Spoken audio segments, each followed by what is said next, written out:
ನಮಸ್ತೆ ವಿದ್ಯಾರ್ಥಿಗಳೇ, KSYU ಕ್ಲಾಸಸ್ಗೆ ಸ್ವಾಗತ. ಇವತ್ತು ನಾನು ಪ್ರಥಮ BA ಎಕನಾಮಿಕ್ಸ್ ಅವರಿಗೆ ಇಂಪಾರ್ಟೆಂಟ್ ಆದ ಇನ್ನೊಂದು ಚಾಪ್ಟರ್ಗಳ ಬಗ್ಗೆ ಕ್ಲಾಸ್ ತಗೊಳ್ತಾ ಇದ್ದೀನಿ. ನಾನು ಕಂಟಿನ್ಯೂಸ್ ಆಗಿ ಈಗ ಎಕನಾಮಿಕ್ಸ್ ಕ್ಲಾಸ್ ಅನ್ನೇ ಹಾಕ್ತಾ ಇದ್ದೀನಿ. ದಯವಿಟ್ಟು ಯಾರು ತಪ್ಪು ತಿಳ್ಕೊಬೇಡಿ, ಬರೀ ಎಕನಾಮಿಕ್ಸ್ನೇ ಕ್ಲಾಸ್ ಹಾಕ್ತಿದ್ದಾರೆ ಇಂಪಾರ್ಟೆಂಟ್ ಅಂತ. ಬಟ್ ನನಗೆ ಒಂದೊಂದಾಗಿ ಸಬ್ಜೆಕ್ಟ್ ಅನ್ನ ಫಿನಿಶ್ ಮಾಡ್ಕೊಂಡು ಹೋದ್ರೆ ನನಗೆ ಕ್ಲಾಸ್ ತಗೊಳ್ಳಿಕ್ಕೆ ಕೂಡ ಈಸಿ ಆಗ್ತದೆ. ಹಾಗಾಗಿ ಆದಷ್ಟು ಬೇಗ ಕ್ಲಾಸ್ನೆಲ್ಲ ಕವರ್ ಮಾಡಬೇಕು ಅನ್ನುವಂಥ ಇಚ್ಛೆ ಇದೆ. ಆದ್ರೆ ಸಮಯ ಸಾಕಾಗ್ತಾ ಇಲ್ಲ ನನ್ಗೆ. ಆದಷ್ಟು ಬೇಗ ಎಷ್ಟು ಇಂಪಾರ್ಟೆಂಟ್ ಇದೆ ಅಷ್ಟನ್ನ ನಾನು ಹಾಕ್ಲಿಕ್ಕೆ ಪ್ರಯತ್ನ ಪಡ್ತೇನೆ. ಈಗ ಒಂದು 2 days ಅಲ್ಲಿ ಎಕನಾಮಿಕ್ಸ್ ಕ್ಲಾಸ್ನೆಲ್ಲ ಫಿನಿಶ್ ಮಾಡ್ಬಿಟ್ಟು ನಂತರ ಫಸ್ಟ್ ಇಯರ್ದು ಒಂದು 2-3 ಟಾಪಿಕ್ ಇದೆ, ಅದನ್ನು ಫಿನಿಶ್ ಮಾಡಿ ಮತ್ತೆ ಸೆಕೆಂಡ್ ಇಯರ್ ಅವ್ರದ್ದು ಕ್ಲಾಸ್ ತಗೊಳ್ತೇನೆ. ಇವತ್ತು ನಾನು ಎಕನಾಮಿಕ್ಸ್ ಅಲ್ಲಿ ತುಂಬಾ ಇಂಪಾರ್ಟೆಂಟ್ ಆಗಿರೋ ಚಾಪ್ಟರ್ ಗಳನ್ನಷ್ಟೇ ಕ್ಲಾಸ್ ತಗೊಳ್ತಾ ಇರೋದು. ತುಂಬಾ ಇಂಪಾರ್ಟೆಂಟ್ ಆಗಿರೋ ಚಾಪ್ಟರ್ ಇದು. ಹಾಗೇನೆ ನಿಮ್ಗೆ ಈಸಿಯಾಗಿ ಅಂಡರ್ಸ್ಟ್ಯಾಂಡ್ ಆಗ್ಬೇಕು ಅಥವಾ ಈಸಿಯಾಗಿ ಅರ್ಥ ಆಗ್ಬೇಕು, ಅರ್ಥ ಮಾಡ್ಕೊಳ್ಳಿಕ್ಕೆ ತುಂಬಾ ಕಷ್ಟ ಇರುವಂತಹ ಟಾಪಿಕ್ ಗಳನ್ನ ಈಸಿಯಾಗಿ ಅರ್ಥ ಆಗೋ ರೀತಿಯಲ್ಲಿ ಕ್ಲಾಸ್ ರೆಡಿ ಮಾಡ್ಕೊಂಡು ನಿಮ್ಗೆ ಇವತ್ತು ನಾನು ಮಾಡ್ತಾ ಇದ್ದೇನೆ. ಆ ಕ್ಲಾಸ್ ಯಾವ್ದಪ್ಪ ಅಂತಂದ್ರೆ ಏಕಸ್ವಾಮ್ಯ, ಸ್ವಾಮ್ಯಯುತ ಸ್ಪರ್ಧೆ ಮತ್ತೆ ಕೆಲವರ ಸ್ವಾಮ್ಯ ಮಾರುಕಟ್ಟೆಯಲ್ಲಿ ಬೆಲೆ ನಿರ್ಧಾರ. ಏಕಸ್ವಾಮ್ಯ, ಸ್ವಾಮ್ಯಯುತ ಮತ್ತೆ ಕೆಲವರ ಸ್ವಾಮ್ಯ ಮಾರುಕಟ್ಟೆಯಲ್ಲಿ ಬೆಲೆ ನಿರ್ಧಾರ ಎನ್ನುವಂತ ಈ ಟಾಪಿಕ್ ಏನಿದೆ, ಇದು ತುಂಬಾ ತುಂಬಾ ತುಂಬಾ ಇಂಪಾರ್ಟೆಂಟ್ ಆದ ಟಾಪಿಕ್ ಆಗಿರುತ್ತೆ. ಸೊ ಇದು ಓದಿದ ತಕ್ಷಣ ನಮ್ಗೆ ಏನು ಅಂತಾನೆ ಅರ್ಥ ಆಗಲ್ಲ. ಹಾಗಾಗಿ ಅರ್ಥ ಆಗುವ ರೀತಿಯಲ್ಲಿ ಒಂದು ಕ್ಲಾಸ್ ಅನ್ನ ನಾನು ಇವತ್ತು ಆದಷ್ಟು ಬೇಗ ಮಾಡಿ ಮುಗಿಸ್ತೇನೆ. ನಂತರದ ದಿನಗಳಲ್ಲಿ ನಾನು ಇಂಗ್ಲಿಷ್, ಕನ್ನಡ ಮತ್ತೆ ಕನ್ನಡದಲ್ಲಿ ಫಸ್ಟ್ ಇಯರ್ ಕನ್ನಡ ಒಂದು ಇಂಪಾರ್ಟೆಂಟ್ 4-5 ಕ್ಲಾಸಸ್ ಮಾಡ್ಲಿಕ್ಕಿದೆ. ಆದಷ್ಟು ಬೇಗ ಹಾಕ್ತೇನೆ ಅಂತ ಇದ್ದೀನಿ. ಸಮಯನೇ ನಂಗೆ ಸಾಕಾಗ್ತಾ ಇಲ್ಲ, ದಯವಿಟ್ಟು ನನ್ನನ್ನ ಕ್ಷಮಿಸಿ. ಹಾಗೇನೆ ಯಾರು ಕೂಡ ತಪ್ಪು ತಿಳ್ಕೊಳ್ಬೇಡಿ, ಆದಷ್ಟು ಬೇಗ ವಿಡಿಯೋನ ಅಪ್ಲೋಡ್ ಮಾಡ್ತಾ ಇರ್ತೀನಿ. ಚಾನಲ್ ಸಬ್ಸ್ಕ್ರೈಬ್ ಮಾಡ್ಕೊಂಡು ಬೆಲ್ ಐಕಾನ್ ಕ್ಲಿಕ್ ಮಾಡಿ, ಬೇಗ ನಿಮ್ಗೆ ನೋಟಿಫಿಕೇಶನ್ ಕೂಡ ಬಂದದ್ದು ಗೊತ್ತಾಗುತ್ತೆ. ಸೊ ಈಗ ಕ್ಲಾಸ್ ಮಾಡೋಣ. ಸಾಮ್ಯಯುತ ಸ್ಪರ್ಧೆ ಮತ್ತೆ ಕೆಲವರ ಸ್ವಾಮ್ಯ ಮಾರುಕಟ್ಟೆಯಲ್ಲಿ ಬೆಲೆ ನಿರ್ಧಾರ ಅಂದ್ರೆ ಏನಂತ ನೋಡೋದಾದ್ರೆ, ಮಾರುಕಟ್ಟೆಯಲ್ಲಿ ಎಲ್ಲಾ ಕಡೆ ಒಂದೇ ರೀತಿಯ ಸ್ಪರ್ಧೆ ಇರುವುದಿಲ್ಲ. ಕೆಲವು ಮಾರುಕಟ್ಟೆಯಲ್ಲಿ ಒಬ್ಬನೇ ಮಾರಾಟಗಾರ ಇರ್ತಾನೆ, ಕೆಲವು ಮಾರುಕಟ್ಟೆಗಳಲ್ಲಿ ಅನೇಕ ಮಾರಾಟಗಾರರು ಇರ್ತಾರೆ, ಇನ್ನು ಕೆಲವು ಮಾರುಕಟ್ಟೆಗಳಲ್ಲಿ ಕೆಲವೇ ದೊಡ್ಡ ಮಾರಾಟಗಾರರಷ್ಟೇ ಇರ್ತಾರೆ. ಅಂದ್ರೆ ಗೊತ್ತಾಯ್ತಾ, ಒಬ್ಬರೇ ಇರ್ತಾರೆ ಒಂದೊಂದು ಮಾರ್ಕೆಟ್ ಅಲ್ಲಿ ವ್ಯಾಪಾರ ಮಾಡ್ಲಿಕ್ಕೆ. ಇನ್ನೊಂದ್ ಕಡೆ ತುಂಬಾ ಜನರು ಇರ್ತಾರೆ, ಇನ್ನೊಂದ್ ಕಡೆ ತುಂಬಾ ದೊಡ್ಡದಾಗಿ ಮಾರಾಟ ಮಾಡುವವರೇ ಇರ್ತಾರೆ. ಈ ಕಾರಣದಿಂದ ಮಾರುಕಟ್ಟೆಯ ಸ್ವರೂಪಕ್ಕೆ ಅನುಗುಣವಾಗಿ ಬೆಲೆ ಹೇಗೆ ನಿರ್ಧಾರ ಆಗ್ತದೆ ಎಂಬುದು ಕೂಡ ಬದಲಾಗ್ತದೆ. ಅಂದ್ರೆ ಇದೊಂದು ರೀಸನ್ ಇಂದ ಬೆಲೆ ಹೇಗೆ ನಿರ್ಧಾರ ಆಗುತ್ತೆ ಅನ್ನೋದು ಅವಾಗವಾಗ ಬದಲಾಗ್ತಾ ಇರುತ್ತೆ. ಈಗ ಏಕಸ್ವಾಮ್ಯ ಮಾರುಕಟ್ಟೆಯಲ್ಲಿ ಬೆಲೆ ನಿರ್ಧಾರ ಅಂತ ನೋಡೋಣ. ಅದಕ್ಕೆ ಮೊದಲು ಏಕಸ್ವಾಮ್ಯ ಅಂದ್ರೆ ಏನು ಅಂತ ನೋಡೋದಾದ್ರೆ, ಒಂದು ಸರಕು ಅಥವಾ ಸೇವೆಯನ್ನ ಮಾರಾಟ ಮಾಡುವ ಒಬ್ಬನೇ ಮಾರಾಟಗಾರ ಇದ್ದರೆ ಅದನ್ನ ಏಕಸ್ವಾಮ್ಯ ಮಾರುಕಟ್ಟೆ ಎನ್ನುತ್ತಾರೆ. ಈಗ ಗೊತ್ತಾಯ್ತಲ್ವಾ ನಿಮ್ಗೆ? ಅಂದ್ರೆ ಒಂದು ಸರಕು ಅಥವಾ ಸೇವೆಯನ್ನ ಮಾರಾಟ ಮಾಡ್ಲಿಕ್ಕೆ ಒಬ್ಬನೇ ಇರ್ತಾನೆ, ಯಾವುದೋ ಒಂದು ಐಟಮ್ ಅನ್ನು ಮಾರಾಟ ಮಾಡ್ಲಿಕ್ಕೆ ಯಾರೋ ಒಬ್ಬರೇ ಅಲ್ಲಿ ಮಾರಾಟ ಮಾಡೋರಿದ್ರೆ ಅದನ್ನ ಏಕಸ್ವಾಮ್ಯ ಮಾರುಕಟ್ಟೆ ಎಂದು ಕರಿತೀವಿ. ಇಲ್ಲಿ ಮಾರಾಟಗಾರನಿಗೆ ಸ್ಪರ್ಧೆ ಕಡಿಮೆ ಇರುವುದರಿಂದ ಬೆಲೆಯ ಮೇಲೆ ಹೆಚ್ಚಿನ ನಿಯಂತ್ರಣ ಇರುತ್ತದೆ. ಆದ್ದರಿಂದ ಏಕಸ್ವಾಮ್ಯ ಸಂಸ್ಥೆಯನ್ನ ಬೆಲೆ ನಿರ್ಧಾರಕ ಎಂದು ಕರೀತಾರೆ. ಅಂದ್ರೆ ಇಲ್ಲಿ ವಸ್ತುಗಳು ಒಂದೇ ಇರುವುದು, ಮತ್ತೆ ಅದನ್ನು ಮಾರಾಟ ಮಾಡುವಂತ ಒಬ್ಬ ವ್ಯಕ್ತಿ ಕೂಡ ಒಬ್ಬನೇ ಇರುವುದರಿಂದ ಆ ಒಂದು ವಸ್ತುವಿನ ಮೇಲೆ ಆ ವ್ಯಕ್ತಿಯದ್ದು ಅಥವಾ ಆ ಮಾರಾಟಗಾರನದ್ದೇ ಅಧಿಕಾರ ಜಾಸ್ತಿ ಇರ್ತದೆ, ಅಥವಾ ಆ ಬೆಲೆಯ ಮೇಲೆ ಅವನೇ ನಿರ್ಧಾರ ಮಾಡ್ಬೋದು, ಎಷ್ಟು ಬೇಕಾದ್ರೂ ಇಡ್ಬೋದು. ಹಾಗಾಗಿ ಏಕಸ್ವಾಮ್ಯ ಸಂಸ್ಥೆಯನ್ನ ಬೆಲೆ ನಿರ್ಧಾರಕ ಎಂದು ಕರೀತಾರೆ. ಅಂದ್ರೆ ಬೆಲೆ ನಿರ್ಧರಿಸುವವನು ಅವನೇ ಆದ್ರಿಂದ ಅವನನ್ನ ಬೆಲೆ ನಿರ್ಧಾರಕ ಎಂದು ಕೂಡ ಕರೀತಾರೆ. ಇದು ಅರ್ಥ ಆಯ್ತಲ್ವಾ ಏಕಸ್ವಾಮ್ಯ ಮಾರುಕಟ್ಟೆ ಅಂದ್ರೆ. ಆದರೆ ಏಕಸ್ವಾಮ್ಯ ಸಂಸ್ಥೆ ತನಗೆ ಇಷ್ಟ ಬಂದಂತೆ ಬೆಲೆಯನ್ನ ನಿಗದಿಪಡಿಸಲು ಸಾಧ್ಯವಿಲ್ಲ. ಏಕೆಂದರೆ ಬೆಲೆ ಹೆಚ್ಚಾದರೆ ಗ್ರಾಹಕರು ಕಡಿಮೆ ಪ್ರಮಾಣದಲ್ಲಿ ಸರಕನ್ನ ಖರೀದಿಸ್ತಾರೆ. ಗೊತ್ತಲ್ವಾ, ಇದು ಕಾಮನ್. ಅಂದ್ರೆ ನನ್ಗೆ ನಿರ್ದಿಷ್ಟವಾದ ಅಮೌಂಟ್ ನಾನು ಎಷ್ಟು ಬೇಕಾದ್ರೂ ಹಾಕ್ಬೋದು ಅಂತ ಹಾಕ್ತಾ ಹೋದ್ರೆ, ಒಂದು ಬೆಲೆನ ನಿರ್ಧರಿಸ್ತಾ ಹೋದ್ರೆ, ಆಗ ಒಂದು ವಸ್ತುವಿನ ಬಗ್ಗೆ ಇರುವಂತಹ ಬೇಡಿಕೆ ಕೂಡ ಕಮ್ಮಿ ಆಗ್ತದೆ. ಯಾಕಂದ್ರೆ ಅವ್ನು ಬೇಕಾದಂಗೆ ದುಡ್ಡು ಹಾಕ್ತಾ ಇದ್ರೆ, ಇದಕ್ಕೆ ಜಾಸ್ತಿ ಜಾಸ್ತಿ ಅಂತ ಅಮೌಂಟ್ ಹಾಕೊಂಡು ಬರ್ತಾ ಹೋದ್ರೆ, ಅಥವಾ ತುಂಬಾ ಜಾಸ್ತಿ ರೇಟಿಗೆ ಅದನ್ನ ಮಾರಾಟ ಮಾಡ್ತಾ ಹೋದ್ರೆ ಜನರು ಅದನ್ನ ತಗೊಳ್ಳಿಕ್ಕೆ ಹೋಗುದಿಲ್ಲ. ಯಾಕಂದ್ರೆ ಹಣ ಅಷ್ಟು ಜಾಸ್ತಿ ಆದ್ರೆ ಯಾರು ಖರೀದಿ ಮಾಡ್ತಾರೆ. ಹಾಗಾಗಿ ಬೆಲೆಯನ್ನ ಅವ್ನು ಬೇಕಾದ ಹಾಗೆ ಕೂಡ ನಿಗದಿಪಡಿಸಲು ಸಾಧ್ಯವಿಲ್ಲ. ಆದ್ದರಿಂದ ಸಂಸ್ಥೆಯು ಮೊದಲು ಉತ್ಪಾದನೆಯ ಪ್ರಮಾಣವನ್ನ ನಿರ್ಧರಿಸ್ತದೆ. ಅಂದ್ರೆ ಅವರು ಉತ್ಪಾದನೆಯನ್ನು ಎಷ್ಟು ಮಾಡ್ಬೇಕು ಎನ್ನುವುದನ್ನು ಅವರು ಫಸ್ಟ್ ಗೆ ನಿರ್ಧರಿಸ್ತಾರೆ. ಸಂಸ್ಥೆಯು ಸೀಮಾಂತ ಆದಾಯ ಅಂದ್ರೆ ಮಾರ್ಜಿನಲ್ ಏನಿದೆ, ಮತ್ತೆ ಸೀಮಾಂತ ವೆಚ್ಚ ಏನಿದೆ, ಮತ್ತೆ ಸಮನಾಗುವ ಹಂತದಲ್ಲಿ ಉತ್ಪಾದನೆಯ ಪ್ರಮಾಣವನ್ನ ನಿರ್ಧರಿಸ್ತದೆ. ಅಂದ್ರೆ ಒಂದು ಸಂಸ್ಥೆ ಸೀಮಾಂತ ಆದಾಯ ಮತ್ತೆ ಸೀಮಾಂತ ವೆಚ್ಚ ಮತ್ತೆ ಸಮನಾಗುವ ಹಂತದಲ್ಲಿ ಉತ್ಪಾದನೆಯ ಪ್ರಮಾಣ ಎಷ್ಟಿರ್ಬೇಕು ಎನ್ನುವುದನ್ನ ಅವರು ಒಂದು ಸಂಸ್ಥೆ ನಿರ್ಧರಿಸ್ತದೆ, ಅಥವಾ ಯಾವುದೇ ಒಂದು ಉತ್ಪಾದನೆ ಮಾಡುವಂತ ಸಂಸ್ಥೆ ನಿರ್ಧರಿಸ್ತದೆ. ಈ ಹಂತದಲ್ಲಿ ಉತ್ಪಾದನೆಯ ಪ್ರಮಾಣವನ್ನ ಆಯ್ಕೆ ಮಾಡಿದ ನಂತರ, ಉತ್ಪಾದನೆ ಎಷ್ಟು ಮಾಡ್ಬೇಕು ಅಂತ ಅರ್ಥ ಮಾಡ್ಕೊಂಡ ನಂತರ, ಆ ಉತ್ಪಾದನಾ ಪ್ರಮಾಣಕ್ಕೆ ಅನುಗುಣವಾಗಿ ಬೇಡಿಕೆ ವಕ್ರರೇಖೆಯಿಂದ ಬೆಲೆಯನ್ನು ನಿರ್ಧರಿಸಲಾಗ್ತದೆ. ಅಂದ್ರೆ ಫಸ್ಟ್ ಎಷ್ಟು ಉತ್ಪಾದನೆ ಮಾಡ್ಬೇಕು ಅನ್ನೋದನ್ನ ಆಯ್ಕೆ ಮಾಡ್ಕೋತಾರೆ. ನಂತರ ಆ ಉತ್ಪಾದನೆ ಪ್ರಮಾಣಕ್ಕೆ ಅನುಗುಣವಾಗಿ ಬೇಡಿಕೆ ಎಷ್ಟಿರ್ತದೆ ಅನ್ನೋದನ್ನ ಬೇಡಿಕೆ ವಕ್ರರೇಖೆಯ ಮುಖಾಂತರ ಅದನ್ನ ನಿರ್ಧರಿಸಲಾಗ್ತದೆ. ಅಂದ್ರೆ ವಸ್ತುವಿಗೆ ಎಷ್ಟು ಬೆಲೆ ಹಾಕ್ಬೇಕು ಎನ್ನುವುದನ್ನ. ಹೀಗಾಗಿ ಏಕಸ್ವಾಮ್ಯದಲ್ಲಿ MR=MC ಅಂದ್ರೆ ಉತ್ಪಾದನೆಯ ಪ್ರಮಾಣ = ಬೇಡಿಕೆ ಆಧಾರದ ಮೇಲೆ, ಉತ್ಪಾದನೆ ಎಷ್ಟು ಮಾಡಬೇಕು ಎನ್ನುವಂಥದ್ದು ಬೇಡಿಕೆ ಆಧಾರದ ಮೇಲೆ ಬೆಲೆ ನಿರ್ಧರಿತವಾಗ್ತದೆ. ಇನ್ನು ಇದಿಷ್ಟು ಕೂಡ ನಾವು ಏಕಸ್ವಾಮ್ಯ ಮಾರುಕಟ್ಟೆಯಲ್ಲಿ ಅರ್ಥ ಮಾಡ್ಕೊಳ್ಬೇಕಾಗಿರೋದು. ಇದಿಷ್ಟು ಅಂಶ ಕೂಡ ಏಕಸ್ವಾಮ್ಯ ಮಾರುಕಟ್ಟೆಯ ಕ್ಲಾಸ್ ಆಗಿರುತ್ತೆ. ನಿಮ್ಗೆ ಬೇಕಾದ್ರೆ ಇದನ್ನ ನೀವು ಸ್ಕ್ರೀನ್ ಶಾಟ್ ಕೂಡ ತೆಗಿಬಹುದು. ನಾನು ಡೀಟೇಲ್ ಆಗಿ ಇಟ್ಕೊಂಡಿರ್ತೀನಿ. ಒಂದು ಸ್ಕ್ರೀನ್ ಶಾಟ್ ತಗೊಂಡ್ರೆ ನಿಮ್ಗೆ ಓದ್ಲಿಕ್ಕೆ ಈಸಿ ಆಗ್ತದೆ, ಅಥವಾ ನೀವು ಸ್ಕ್ರೀನ್ ಶಾಟ್ ತೆಗೆದಿಟ್ಕೊಂಡು ಅದನ್ನ ಓದ್ಕೋಬಹುದು. ಇನ್ನು ನಾನೀಗ ನೆಕ್ಸ್ಟ್ ಪಾಯಿಂಟ್ ಗೆ ಹೋಗೋಣ. ಸ್ವಾಮ್ಯಯುತ ಸ್ಪರ್ಧೆಯ ಮಾರುಕಟ್ಟೆಯಲ್ಲಿ ಬೆಲೆ ನಿರ್ಧಾರ. ಈಗ ಇಷ್ಟರೊಳಗೆ ತಿಳ್ಕೊಂಡಿರೋದೇನು, ಏಕಸ್ವಾಮ್ಯ ಮಾರುಕಟ್ಟೆಯಲ್ಲಿ ಬೆಲೆಯನ್ನ ಹೇಗೆ ನಿರ್ಧರಿಸ್ತಾರೆ ಅಂತ ನಮ್ಗೆ ಗೊತ್ತಾಯ್ತು. ಅಂದ್ರೆ ಒಬ್ಬ ವ್ಯಕ್ತಿ ಇರೋದ್ರಿಂದ ಮಾರಾಟ ಮಾಡುವನ ನಿರ್ಧಾರ ಅವಂದೇ ಆಗಿರುತ್ತೆ. ಎಷ್ಟು ಬೇಕಾದ್ರೂ ದುಡ್ಡು ಹಾಕ್ಬೋದು ಒಂದು ವಸ್ತುವಿನ ಮೇಲೆ. ಆದ್ರೆ ಅವನು ಹೆಚ್ಚು ನಿರ್ದಿಷ್ಟವಾದ ದುಡ್ಡನ್ನ ಎಷ್ಟು ಬೇಕೋ ಅಷ್ಟು ದುಡ್ಡನ್ನ ಒಂದು ವಸ್ತುವಿನ ಮೇಲೆ ಅವನು ಹೇರ್ಲಿಕ್ಕೆ ಕೂಡ ಆಗುದಿಲ್ಲ. ಆತರ ಮಾಡ್ಕೊಂಡು ಹೋದ್ರೆ ಅವನಿಗೆ ಅಲ್ಲಿ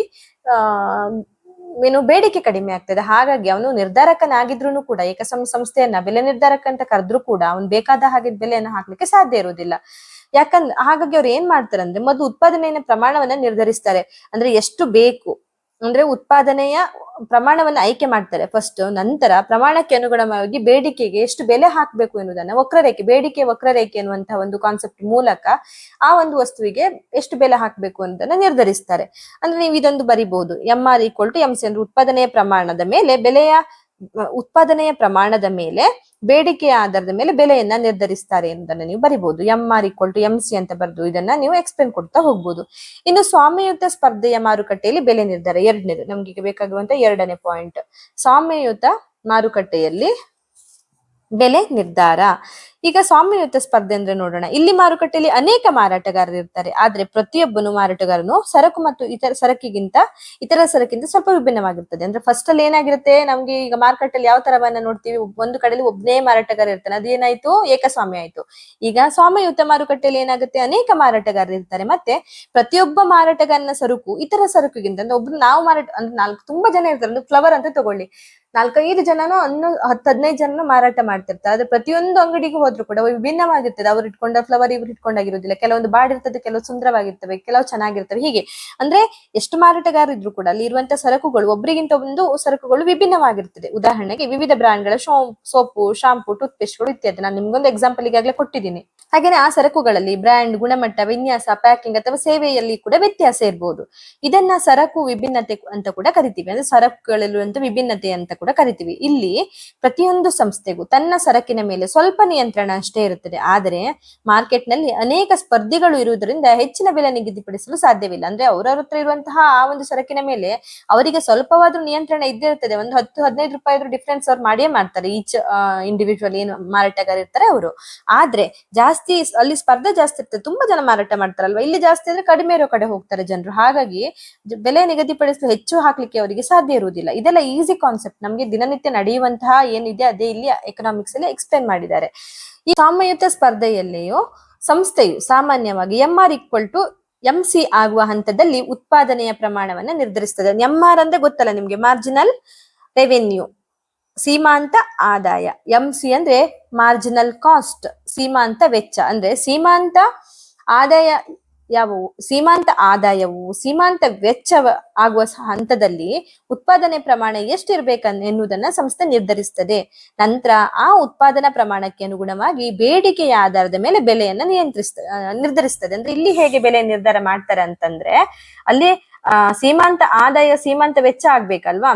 ಅಂದ್ರೆ ಅದನ್ನ ಮಾಡುವಂತ ಸಂದರ್ಭದಲ್ಲಿ ಅವ್ರು ಏನ್ ಮಾಡ್ತಾರಪ್ಪ ಅಂತಂದ್ರೆ, ಉತ್ಪಾದನಾ ಪ್ರಮಾಣಕ್ಕೆ ಅನುಗುಣವಾಗಿ ಬೇಡಿಕೆಯ ಆಧಾರದ ಮೇಲೆ, ಅಂದ್ರೆ ಉತ್ಪಾದನೆ ಎಷ್ಟಿದೆ ಅದರ ಅನುಗುಣವಾಗಿ ಬೇಡಿಕೆ ಎಷ್ಟಿದೆ ಅನ್ನುವಂತಹ ನಿರ್ಧಾರಗಳ ಮೇಲೆ ಬೆಲೆಯನ್ನ ಕೂಡ ಇಲ್ಲಿ ನಿರ್ಧರಿಸ್ತಾರೆ. ಇಲ್ಲಿ ಜಾಹೀರಾತು, ಬ್ರಾಂಡ್ ಹೆಸರು, ಗುಣಮಟ್ಟ, ಸರಕು ವಿಭಿನ್ನತೆ ಕೂಡ ಬೆಲೆ ಮತ್ತೆ ಬೇಡಿಕೆ ಮೇಲೆ ಪರಿಣಾಮ ಬೀರ್ತದೆ. ಅಂದ್ರೆ ಕೆಲವೊಂದು ವಸ್ತುಗಳನ್ನ ನಾವು ತುಂಬಾ ಜಾಹೀರಾತು, ಅದರ ಹೆಸರುಗಳಿಂದನೇ ಅಥವಾ ಗುಣಮಟ್ಟದಿಂದಾಗಿ ಜನರು ಜಾಸ್ತಿ ತಗೊಳ್ತಾರೆ, ಅಥವಾ ಅದಕ್ಕೆ ಬೆಲೆ ಜಾಸ್ತಿ ಆಗ್ಬಹುದು, ಅಥವಾ ತುಂಬಾ ಅದಕ್ಕೆ ಬೇಡಿಕೆ ಕೂಡ ಜಾಸ್ತಿ ಬರ್ತದೆ.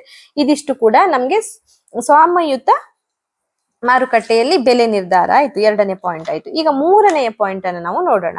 ಮೂರನೇ ಪಾಯಿಂಟ್ ಯಾವ್ದಪ್ಪ ಅಂತಂದ್ರೆ, ಇದನ್ನ ಕೂಡ ನಾನು ನಿಮ್ಗೆ ಒಂದು ಸ್ಕ್ರೀನ್ ಶಾಟ್ ಮಾಡಿರ್ತೇನೆ, ಬೇಕಾದ್ರೆ ನೀವು ತೆಗೆದಿಟ್ಕೊಳ್ಬಹುದು ಅಥವಾ ಡೀಟೇಲ್ ಆಗಿ ಓದ್ಕೊಳ್ಬಹುದು ಸಮಯ ಇದ್ದಾಗ.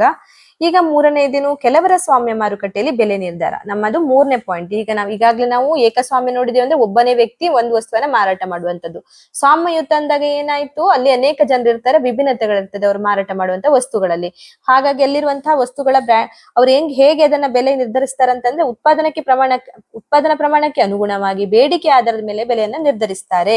ಅಂದ್ರೆ MR=MC ಅಂದ್ರೆ ಉತ್ಪಾದನಾ ಆದಾಯ ಉತ್ಪಾದನಾ ವೆಚ್ಚಕ್ಕೆ ಆದಾಯ ಏನಿದೆ ಸೀಮಾಂತ ವೆಚ್ಚಕ್ಕೆ ಸೀಮಾಂತ ವೆಚ್ಚ ಆಗುವಂತಹ ಸಂದರ್ಭದಲ್ಲಿ ಅವರು ಅದನ್ನ ಉತ್ಪಾದನೆ ಪ್ರಮಾಣವನ್ನ ನಿರ್ಧರಿಸ್ತಾರೆ. ಆ ಉತ್ಪಾದನಾ ಪ್ರಮಾಣಕ್ಕೆ ಅನುಗುಣವಾಗಿ ಬೇಡಿಕೆ ಆಧಾರದ ಮೇಲೆ ಬೆಲೆಯನ್ನ ನಿರ್ಧರಿಸ್ತಾರೆ. ಇದಿಷ್ಟು ಕೂಡ ಎರಡನೇ ಪಾಯಿಂಟ್ಗೆ ಆಯ್ತು. ಅಂದ್ರೆ ಕೆಲವೊಂದು ವಸ್ತುಗಳು ಕೂಡ ಬ್ರ್ಯಾಂಡ್ ಹೆಸರು, ಗುಣಮಟ್ಟ, ಸರಕು ವಿಭಿನ್ನತೆ ಇದ್ರೆಲ್ಲ ಮೇಲೆಗಡೆ ಕೂಡ ಅಥವಾ ತುಂಬಾ ಜಾಹೀರಾತುಗಳನ್ನ ನೀಡುವುದರಿಂದ ಅದಕ್ಕೆ ಬೇಡಿಕೆ ಜಾಸ್ತಿಯಾಗಿ ಕೂಡ ಕೆಲವೊಂದು ವಸ್ತುಗಳು ಮಾರಾಟ ಆಗುವ ಸಂದರ್ಭ ಈ ಸೆಕೆಂಡ್ ಪಾಯಿಂಟ್ ಅಲ್ಲಿ ಬರುತ್ತೆ. ಈಗ ಮೂರನೇ ಪಾಯಿಂಟ್ ಅನ್ನ ನೋಡುದಾದ್ರೆ, ಕೆಲವರ ಸ್ವಾಮ್ಯ ಮಾರುಕಟ್ಟೆಯಲ್ಲಿ ಬೆಲೆ ನಿರ್ಧಾರವನ್ನ ನೋಡುದಾದ್ರೆ, ಈಗ ಕೆಲವರ ಸ್ವಾಮ್ಯ ಅಂದ್ರೆ ಅಲ್ಪ ಸ್ವಾಮ್ಯ ಮಾರುಕಟ್ಟೆಯನ್ನ ನೋಡೋಣ. ಅಂದ್ರೆ ಈ ಮಾರುಕಟ್ಟೆಯಲ್ಲಿ ಕೆಲವು ದೊಡ್ಡ ಮಾರಾಟಗಾರರು ಇರ್ತಾರೆ. ಈಗ ಫಸ್ಟ್ ಪಾಯಿಂಟ್ ಏಕಸ್ವಾಮ್ಯ, ಒಬ್ಬ ವ್ಯಕ್ತಿ ಒಂದೇ ವಸ್ತುವನ್ನ ಮಾರಾಟ ಮಾಡುದು, ಬೆಲೆ ನಿಯಂತ್ರಣ ಅವನ ಕೈಲೇ ಇರುತ್ತೆ, ಆದ್ರೂ ಅವ್ನು ನಿಯಂತ್ರಿಸ್ಲಿಕ್ಕೆ ಆಗುದಿಲ್ಲ, ಯಾಕಂದ್ರೆ ಬೇಡಿಕೆ ಕಡಿಮೆ ಆಗುವ ಕಾರಣಕ್ಕಾಗಿ. ಆದ್ರೆ ಎರಡನೇ ಪಾಯಿಂಟ್ ಏನಾಗುತ್ತೆ, ಅನೇಕ ಮಾರಾಟಗಾರರು ಇರ್ತಾರೆ, ಆದ್ರೆ ಅವರ ವಸ್ತುಗಳಲ್ಲಿರುವಂತಹ ಒಂದು ಏನು ಸರಕ್ಕೆ ಗುಣಮಟ್ಟ ಅಥವಾ ಬ್ರ್ಯಾಂಡ್ ಹೆಸರು ಇದ್ರ ಮುಖಾಂತರ ಅವರಿಗೆ ಜಾಸ್ತಿ ಬೇಡಿಕೆ ಕೂಡ ಬರುವಂತ ಸಾಧ್ಯತೆ ಇರ್ತದೆ. ಇನ್ನು ಮೂರನೇದು ಏನಾಗುತ್ತೆ ಅಂತಂದ್ರೆ, ದೊಡ್ಡ ದೊಡ್ಡ ಮಾರಾಟಗಾರರೇ ಇರ್ತಾರೆ. ಇಲ್ಲಿ ಬಹುಪಾಲು ವ್ಯವಹಾರವನ್ನ ಈ ಸಂಸ್ಥೆಗಳೇ ನಿರ್ಧರಿಸ್ತವೆ. ಇಲ್ಲಿ ಈ ಮಾರುಕಟ್ಟೆಯಲ್ಲಿ ಕೆಲವು ಜನ ಇದ್ರು ಕೂಡ, ಬಟ್ ಅವರೆಲ್ಲರೂ ದೊಡ್ಡ ಮಾರಾಟಗಾರರಾಗಿರ್ತಾರೆ. ಮತ್ತೆ ಬಹುಪಾಲು ವ್ಯವಹಾರವನ್ನ ಈ ದೊಡ್ಡ ದೊಡ್ಡ ಸಂಸ್ಥೆಗಳೇ ನಿಯಂತ್ರಣ ಮಾಡ್ತವೆ. ಇಲ್ಲಿ ಒಂದು ಸಂಸ್ಥೆಯ ನಿರ್ಧಾರವು ಮತ್ತೊಂದು ಸಂಸ್ಥೆಯ ಮೇಲೆ ಪರಿಣಾಮ ಬೀರ್ತದೆ. ಇದನ್ನ ನೆನ್ಪಿಟ್ಕೊಳ್ಳಿ. ಇದನ್ನೇ ಪರಸ್ಪರ ಅವಲಂಬನೆ ಎಂದು ಕರೆಯುತ್ತೇವೆ. ಅಂದ್ರೆ ಒಂದು ಸಂಸ್ಥೆಯ ಬೆಲೆ ನಿರ್ಧಾರ ಏನ್ ಮಾಡಿರ್ತಾರೆ, ಅದು ಇನ್ನೊಂದು ಸಂಸ್ಥೆ ಮೇಲೆ ಕೂಡ ಪರಿಣಾಮ ಬೀರ್ತದೆ. ಉದಾಹರಣೆಗಾಗಿ, ಒಂದು ಸಂಸ್ಥೆ ತನ್ನ ಸರಕಿನ ಬೆಲೆಯನ್ನು ಕಡಿಮೆ ಮಾಡಿದ್ರೆ ಇತರ ಸಂಸ್ಥೆಗಳು ಕೂಡ ತಮ್ಮ ಬೆಲೆಯನ್ನು ಕಡಿಮೆ ಮಾಡಬಹುದು. ಇದರಿಂದಾಗಿ ಸ್ಪರ್ಧೆ ಹೆಚ್ಚಾಗಬಹುದು. ಒಬ್ರು ಕಡಿಮೆ ಅಂದ್ರೆ ಜನರೆಲ್ಲ ಅಲ್ಲಿಗೆ ಹೋಗ್ತಾರೆ. ಆಗ ಕಂಪನಿ ಏನ್ ಮಾಡ್ತದೆ, ಅವರು ಕೂಡ ಕಡಿಮೆ ಮಾಡ್ತಾರೆ. ಹಾಗಾಗಿ ಅಲ್ಲಿ ಕಾಂಪಿಟೇಷನ್ ಜಾಸ್ತಿ ಆಗುತ್ತೆ. ಅದೇ ರೀತಿ ಒಂದು ಸಂಸ್ಥೆ ಬೆಲೆಯನ್ನ ಹೆಚ್ಚಿಸಿದರೆ ಇತರ ಸಂಸ್ಥೆಗಳು ಬೆಲೆ ಹೆಚ್ಚಿಸುತ್ತವೆಯೇ ಅಥವಾ ಬೆಲೆಯನ್ನ ಮುಂದುವರಿಸ್ತವೆ ಎಂಬುದನ್ನು ಗಮನಿಸಬೇಕಾಗುತ್ತೆ. ಆದ್ದರಿಂದ ಅಲ್ಪಸ್ವಾಮ್ಯ ಮಾರುಕಟ್ಟೆಯಲ್ಲಿ ಬೆಲೆ ನಿರ್ಧಾರವು ಇತರ ಸಂಸ್ಥೆಗಳ ಮೇಲೆ ಹೆಚ್ಚು ಅವಲಂಬಿತವಾಗಿರ್ತದೆ ನೆನ್ಪಿಟ್ಕೊಳ್ಬೇಕು. ಇಲ್ಲಿ ಬೆಲೆ ನಿರ್ಧಾರ ಮಾತ್ರ ಎಲ್ಲ ಕಂಪನಿಗಳು ಒಬ್ಬರ ಮೇಲೆ ಒಬ್ರು ಅವಲಂಬಿತರಾಗ್ತಾರೆ. ಒಬ್ರು ಕಮ್ಮಿ ಮಾಡಿದ್ರೆ ಇನ್ನೊಬ್ರು ಕಮ್ಮಿ ಮಾಡ್ತಾರೆ, ಒಬ್ರು ಜಾಸ್ತಿ ಮಾಡಿದ್ರೆ ಇನ್ನೊಬ್ರು ಕಮ್ಮಿ ಮಾಡ್ತಾರೆ. ಆ ಮೂಲಕ ಅಲ್ಲಿ ಕಾಂಪಿಟೇಷನ್ ಆಗ್ತದೆ. ಇಲ್ಲಾಂದ್ರೆ ಅಲ್ಲಿ ಕರೆಕ್ಟ್ ಅಂದ್ರೆ ಕಡಿಮೆಯಲ್ಲಿ ಬೆಲೆ ನಿರ್ಧಾರ ಆಗ್ತದೆ, ಅಲ್ಲಿಗೆ ಜಾಸ್ತಿ ಜನಗಳು ಹೋಗ್ತಾರೆ. ಇನ್ನೊಂದು ಮಾರುಕಟ್ಟೆಯವರಿಗೆ ಅಲ್ಲಿ ಎಂತಾಗ್ತದೆ, ಬೆಲೆ ವ್ಯಾಪಾರ ಕಡಿಮೆ ಆಗ್ತದೆ.